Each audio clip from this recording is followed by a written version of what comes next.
close-up Yes. political parties, just very briefly, because I see many hands in the virtual room that have come and disappeared. Yes. When you tell them close-up, what does that mean?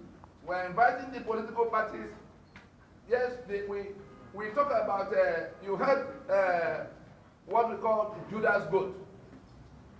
For people who operate abattoirs, the animals, when you want to go to where you take them for slaughter, from where they are feeding them, somehow they get to know that all the animals that go this way never come back. So anytime you try to take them that way, there's that reluctance. So the operators of abattoirs have to train particular goats or cows, depending on the kind of animal you have. Those goats are the ones who, they come, because once they see human being, they know the time to die is coming. So it is that goat that will now come, just stand as one of them, and initiate the movement towards them. As long as they're not seeing human being, they will go with him. That Judas goat is never killed, because it has to do that task over and over and over again to deliver them to slaughter. You can Google it. It's not something that we manufacture. It's called Judas goat. The whole world knows. So the role the political parties in Nigeria have been playing since 1999 is that role of Judas goat, to lead us to slaughter once in 4 years in the name of elections, under which, by which people are going to assume power and pretend to be a democracy under a constitution that takes all our assets, that reduces us to slaves in our land, was an apartheid constitution. So we're just telling the political parties that there's no other business, whether they are PDP or APC or ABGA or Young People Party. We are addressing today that generation of Nigerians that organized what became NSAS. It is they are asking you to go and form party. The other time they say not too young to run. Ask them under what constitution will the winner, with which constitution will the winner govern? The constitution that already took away everything, the constitution that put that electoral contour, the INEC is in Abuja, able to do and undo. You can win your election, and INEC will go and select the person on the fourth on the list, like we saw in Imo. Who wants to local government? Yeah, like we saw in Imo. And what are you going to do about it? So we are pleading with the political parties that the end product of everything they do is to contest election. All our miseries flow from that constitution. All the political parties in Nigeria subscribe to that constitution. Any one of them that wins will have to swear to defend and uphold that constitution. Therefore, we are back in our damnation. They are reinforcing the source of our misery. But when they win the election, the ones that are governors will begin to go and take 4 or 5 billion every month. The ones that are senators will begin to take 50, 60 million every month. That's all they're interested in. And so we're telling them, we're inviting them to please even just listen, examine it. Because the ones who are suffering from this, the ones who are being killed, whether it's in the Middle Belt or in the East or in the West, they are the ones calling them now to say, please, we can't go to renew the life of this constitution again in 2023. Let us stop now and go into transition. And how will it happen? We are not inviting any novelty. South Africa was in exactly the same situation by 1990. Apartheid constitution was introduced in 1910. And ANC was formed in 1912. The same thing we are trying to do now was what South Africa had to contend with for 80 years. And it came to the point in 1990 that somebody in government, Frederick de Klerk, had the courage to say no society can be constructed on this kind of foundation, and it will stand. And he announced an end. He made an announcement that the apartheid constitution will be decommissioned. It is what Frederick de Klerk did in 1990 that we're inviting with apartheid constitution to commence the process of dismantling apartheid. The only difference between our situation and that of South Africa is that in South Africa it was the Boers, but every other thing is the same. White skin versus black and colored. Strange minority, seizing the entire land and imposing the constitution that made everything their own to the exclusion of the owners of the land. Our own ordeal started in 1914. The white skin we have here is the Fulani, sponsored by the British. They are in a joint venture against all of us. And the proceeds of that joint venture is the 3 million barrels of crude oil that Nigeria sells every day. It belongs to them exclusively. Ask the job people, ask the Shekiri people, ask the ASEAN and the ones, all of them in that the place we call the Niger Delta. It is in that regard that we are telling all of those who are listening now that what we have to do, and it's an emergency, the people who are being killed, 200 million people, or at least 150 million if you remove the Sharia belt, because those ones have succeeded. I want you, the media, to pay particular attention. The Constitution of Nigeria in Section 10 expressly prohibits state religion, whether by federal or state government. 12 contiguous states, from Sokoto that goes all the way to Maiduguri, simultaneously adopted Sharia. Have they not seceded from a secular union? They have. And we do not quarrel with that. We only say, we interpret it to mean that they've exercised their right to self-determination. That's what they decided to do. Their state assemblies passed the law. The governors signed up to it.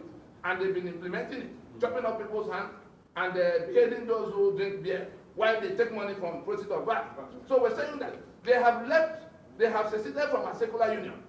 And what they are doing now is to try to conquer us. They are trying to overrun us.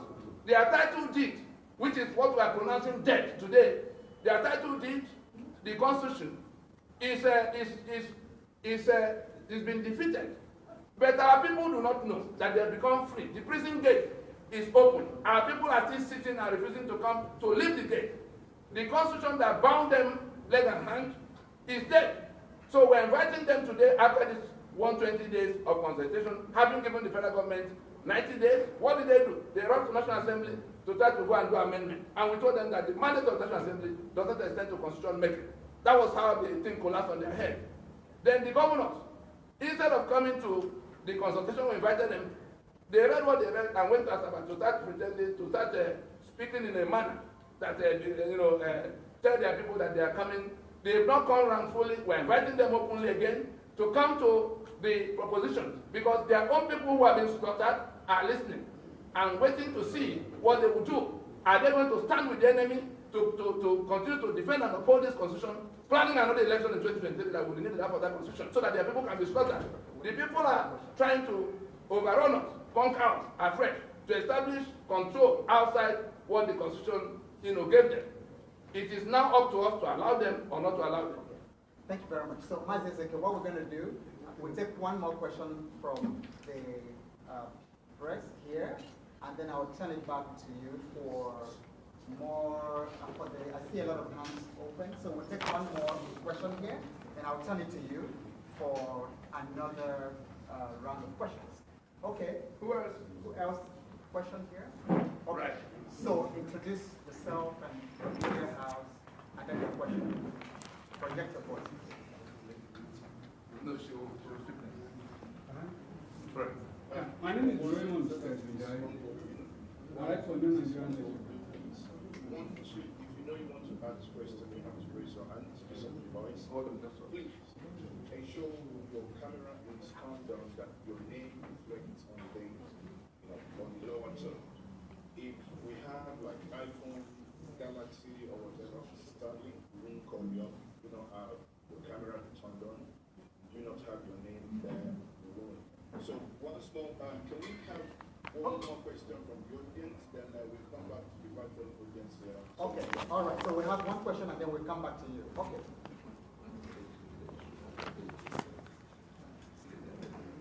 All right, go on. Yeah, once again, my name is Raymond Sesbijai. Yes. Yeah. Borrowing from the experience of the South Africa waiver. Yes. I want to find out, Yeah. from all your consultations, Yeah. is there anybody within the government that has publicly declared support for this celebration? Okay. That's your question. Let me go. Right. Secondly, if it is proven to the National Assembly or the lawmakers that their duty is that of lawmaking and not constitutional drafting, what is their stand on this? And from your consultations, I want to know, yes, because you made us to understand that you've consulted widely, yes, with stakeholders. yes. Have you personally reached Mr. President over this? Thank you. Wonderful. Okay, thanks. Let's take your question first together, and then we'll go to the... Okay. Sorry, we have to speak Yoruba for our Yoruba audience. Orúkọ mi ni Yẹ́misí Oyèdépò láti iléeṣẹ́ BBC News Yorùbá. Ìbéèrè mi ni pé nínú ọ̀rọ̀ tí dókítà Obaseki sọ lẹ́ẹ̀kan, wọ́n ṣàlàyé pé kò ní ṣeé ṣe kí ìdìbò wáyé lọ́dún 2023 wípé láti àsìkò ká má jẹ́ kó di àsìkò yẹn ká tó sọ pé a ò ní dìbò, ṣùgbọ́n láti sìn lọ ká máa gbìyànjú láti dá dúró. Kí ni àwọn ìgbésẹ̀ àbí kí ni ó yẹ kí àwọn aráàlú mọ̀ láti rí i pé ó lè dá ìdìbò ìdúró, àti pé tó bá di 2023 tó jẹ́ pé ìdìbò fẹ́ wáyé, tí mi ò mọ bí mo ṣe fẹ́ gbé àárín yẹn, ṣùgbọ́n tó jẹ́ pé a sún dé 2023 tí ìdìbò dẹ̀ wáyé, kí ló fẹ́ ṣẹlẹ̀, àbí tí ìdìbò bá wáyé kí ló fẹ́ ṣẹlẹ̀. I will start with the last question. I'll come back to you. Ìjà náà ni ìjà tí ó mọ nǹkan tó ń pè ń jà. Ìjà ló máa jẹ́. Ìjà ló máa jẹ́. Láàárín wa o, kì í ṣe pẹ̀lú àwọn tó wà láti fúdalájà lọ. Àwọn ìgbọ́n wa, àwọn cousins wa, wọ́n fẹ́ ṣe gómìnà, wọ́n fẹ́ ṣe senator. A sọ fún wọn pé ìyẹn ò ṣeé ṣe mọ́ o. Tí wọ́n bá dìbò fún wọn tán, gbogbo làwọn máa wà. A bá wọn jáde o. Ṣùgbọ́n nísìnyí, a sì ń bá wọn sọ̀rọ̀. Ṣé nǹkan tí mo sọ yẹ? That's all about that. For those who didn't understand the Greek who was speaking, she was asking how this matter of getting the political parties to close shop. We are still appealing to them at this time. We say we have to persuade them, because unless they are happy with the killings that are going on, unless they are happy with the misery and the poverty that has overtaken everybody, we believe we've not asked them to leave government house, those in government house. We offer transition. Stay in place. We don't want anarchy. We still have 2 years to the point of election in 2023. Between now and that 2 years, if they refuse to listen, I'm sure that those who did not know that the role they were playing all this while, young people whose future have been mortgaged, whose everything has been damaged by the constitution the political parties are clinging on to. Those people are going to decide. What we are doing is just to place all the cards on the table and to offer a framework. If you read the 5 points of demand, you will see exactly what we propose about how to go step by step. There is also another document of 2018, which has also been shared to you, that open memorandum to the President Buhari by this alliance, offering a step-by-step, start to finish, mechanism for undertaking the fundamental reconstruction that this union requires now. You see them in government every time saying that nobody knows how it will be done, how it can ever be done. No. When we convened PRONAPO in 2005, and we had 164 ethnic delegations meeting for 2 years, sitting in Lagos, sitting in Port Harcourt, sitting in Enugu, sitting in Jos, sitting in Kano, including Buhari, sitting in Lagos to conclude, including Muhammadu Buhari as part of the Fulani delegation that came, including the Syed Abubakar, Sultan in Sokoto now. He was a colonel in the army. They were all parts of the delegation that came. All of the groups who were angry enough with Nigeria at the time to carry arms, Asari Dokuba and his Niger Delta Volunteer Force, Gani Adams and his OPC, even the ones who were talking Biafra at the time, who was wicked, we persuaded all of them to please put their guns aside and come to a meeting of the owners of Nigeria. Forget what the British did. Forget what the military did. We are here now. The trouble is here to be solved. What do? And we went around, doing that for 2 years. The U.S. sent us our mission. The European Union sent us our mission. I was directly involved in dealing with those. They start with us from the first day to the last day. The draft that came out of that process, it was a delegate from Katsina that moved the motion at plenary for the adoption of that finished product. Everything we are trying to resolve now, everything we tried to resolve in 1967, were done. We put everything on the table. We actually put the question of, do we want to continue in the union? Ojukwu was involved. Enohoro was involved. Soyinka was involved. Who else do you want to go and bring to raise this discussion? And then people who are in government. Let me tell you, some of us are thinking that government, because they've conditioned us to that feudalist pyramid, where the emir is at the top and nobody can ask him, what are you doing? Government is like the highest management of a company in comparison with the owners of the company, the shareholders. The Nigerian Union is a joint venture between the sovereign components, the people that would have been countries of their own, but who decided to come together, which was the meeting that happened in Lancaster House, which is this false claim in this constitution of we the people has solemnly resolved. It is that falsehood that Yoruba have resolved with Bero, with Tif, with Ijo, that we're saying you cannot put our signature on a document we did not make. That now sees all our assets, the oil and gas assets of the Niger Delta is seized from them by this constitution. There's nobody in Abuja that can return that thing to them except the sovereign owners of Nigeria decide what will happen. You saw the petroleum industry bill they are using to insult the intelligence of everybody. We don't have any more to tell them than the contents of that proclamation of December 16.